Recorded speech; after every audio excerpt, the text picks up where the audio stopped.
Boa noite a todos e todas. Estamos mais uma vez começando o nosso estudo bíblico de quinta-feira. E hoje, sendo uma quinta-feira especial, antecede a nossa Páscoa, nós vamos trabalhar o texto que nós falamos na quinta-feira passada, que é o livro de Joel. Quinta-feira nós estudamos um pouco sobre esse livro, o que ele queria dizer, e hoje eu vou pontuar um pedaço do texto do livro para que a gente possa ter um maior entendimento.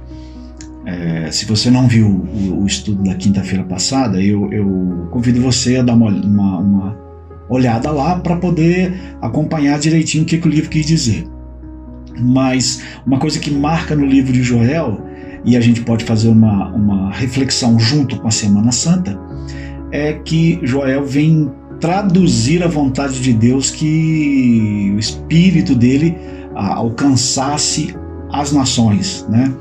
Até então, ali naquele processo dos hebreus, você tem uma religião monoteísta, mas mais do que monoteísta, ela é uma religião particular, de um povo particular, e casavam entre si, viviam entre si, e esse Deus que eles pregoavam ali na mentalidade deles e na religiosidade deles era um Deus particular daquele povo. Ele não tinha, ninguém lá tinha esse entendimento de que Deus seria universal a todas as nações, né? E essa proposta se dá bem claramente no texto de Joel, no livro de Joel, que ele fala sobre o final, né? A proposta dos gafanhotos, a colocação que Deus vai vir julgar, precisamos nos arrepender, e engloba não só o povo de Israel, ele engloba aí o mundo todo. E é interessante que você vai notar na própria profecia do Joel, é a que nós vamos ler agora, né? Vamos ler lá no texto de Joel, lá no livro dele está escrito no capítulo 2, do verso 28, diz assim: "E há de ser que depois derramarei o meu espírito sobre toda a carne, e vossos filhos e filhas profetizarão. Os vossos velhos terão sonhos, os vossos jovens terão visões. E também sobre os servos e sobre as servas, naqueles dias derramarei o meu espírito, e mostrarei prodígio no céu e na terra, sangue e fogo e colunas de fumaça. O sol se converterá em trevas e a lua em sangue, antes que venha o grande e terrível dia do Senhor." Esses poucos versículos que eu li, ele na verdade está, além de descentralizar a proposta de que Deus é somente Deus de Israel, ele abrange aí a sua maior, com muita clareza, a maioria dos povos ali já conhecidos, e depois também fala do mundo todo, né? A profecia de Joel fala para os povos vizinhos, mas ela também fala para o mundo todo, e não só naquele tempo, mas prevendo um final, né? uma caminhada até o fim, onde todo mundo conheceria. E o interessante nesse texto é que o Espírito do Senhor ele fica descentralizado do poder sacerdotal, né? Não são os sacerdotes que vão ter o conhecimento do Espírito, não é a elite, não são os reis, né? Aqui Joel faz algo até então impensável, né? É o escravo, o oprimido, né? O livro de Joel é um livro muito vívido nesse sentido de dizer, existe uma classe oprimida, e eu conheço essa classe oprimida, dizendo Deus, né? E sobre ela derramaria o meu espírito. O livro de Joel coloca não só a humanidade em geral como chamada por Deus, mas os oprimidos, aqueles que não tinham vez na sociedade, servos, servas, escravos, né? E retira essa proposta de que só um povo e que só uma classe desse povo. E Joel é um livro muito atual, principalmente para o Novo Testamento, como eu disse na outra quinta-feira, né? Porque Pedro dá a entender que ali no Pentecoste acontece essa proposta de Joel, né? Mas muito mais do que isso, essa proposta de derramar o Espírito se dá através de Jesus, né? Jesus lá no Novo Testamento, várias vezes ele diz, olha, derramarei sobre vós o meu Espírito, né? Eis que estou convosco até o final dos tempos. O fechamento dele lá na última aparição era derramando o Espírito sobre os discípulos, né?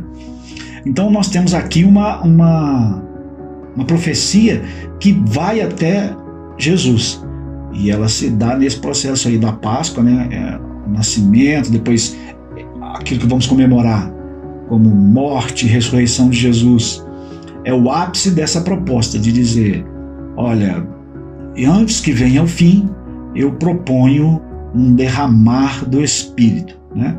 Então, que nessa proposta de fazermos a Páscoa, a gente precisa pensar em Joel, né? Deus não é um Deus de um povo só, não é Deus de uma classe só. O livro de Joel é muito lindo nesse sentido, em dizer que há uma abrangência do chamado de Deus a todos os povos, né? Aquele monoteísmo fechado e muito hermético daquele povo judeu, ele hoje, claramente, em Jesus, ela é ampliada para toda a população. Paulo já dizia no Novo Testamento, né, não há mais gregos, não há mais judeu, não há mais romano, nenhuma classe de pessoas ou de homens, mulheres, raça, está longe da graça de Deus. Deus vem para todos. É o que a gente comemora na Páscoa, né? A proposta de Cristo se sacrificar por todos, né? Ele diz mesmo na Bíblia, porque todos pecaram, né? E destituídos estão, e vem então essa redenção através de Jesus. Que a profecia de Joel tem um grande significado, que não podemos pensar que esse sacrifício, que essa proposta é única de um povo, ou é única nossa, ou que o outro não está abrangido nela, né? Em Jesus se cumpre a proposta de ser chamado para o derramamento do Espírito, e nós somos esse povo que herdou essa bênção, né? Porque antes só poderiam ser aquele povo, e não só aquele povo, mas também uma classe daquele povo. Eu espero que você tenha nessa preparação para a Páscoa essa clareza, né? Há uma abrangência da graça para todos os povos.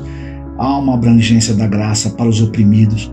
A graça de Deus é para os menos favorecidos, e eles estão inclusos nisso, né? Não que os outros não estejam, mas que claramente eles estão incluídos nisso, né? É preciso entender isso e praticar, né? Se a graça de Deus é para todos, porque eu usaria de seletividade, né? Se a graça de Deus é até para os mais desfavorecidos, porque eu faço acepção de pessoas, né? Se a graça de Deus ela engloba a humanidade, nós devemos pensar no mundo como uma grande casa, né? Como uma grande proposta do derramamento do Espírito. E o livro de Joel tem essa vertente de antes do fim todos poderão participar. Então não é um fim excludente, né? É um fim que antes de tudo vai derramar o Espírito, vai chamar a população, vai chamar os desfavorecidos, vai incluir a todos num projeto de graça, né? Que a gente possa trabalhar isso nessa Semana Santa e que a gente possa fazer Joel mais perto da verdade, uma graça para todos, uma graça que não faz acepção. Amanhã trarei uma mensagem sobre a Páscoa também, nesse sentido da Semana Santa, sexta-feira e depois sábado, e domingo a gente fecha com a nossa Páscoa. Que Deus abençoe a todos e todas e que a gente possa viver a Páscoa com esse derramamento da graça profetizado por Joel. Até mais.